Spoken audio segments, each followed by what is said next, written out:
దిగువన ఏపీలో కూడా గోదావరికి భారీగా వరద పెరుగుతోంది. కూనవరం, పోలవరం దగ్గర వరద ఉధృతి కొనసాగుతోంది.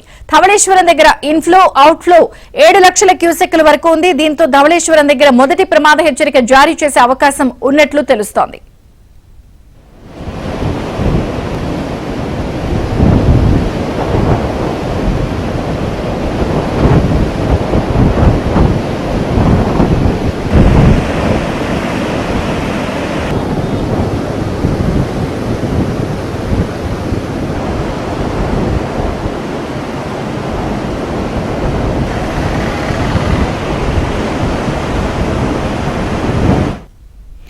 దిగువన ఏపీలో కూడా గోదావరికి భారీగా వరద పెరుగుతోంది.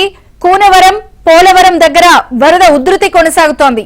ధవళేశ్వరం దగ్గర ఇన్ఫ్లో, అవుట్ఫ్లో 7 లక్షల క్యూసెక్కుల వరకు ఉంది.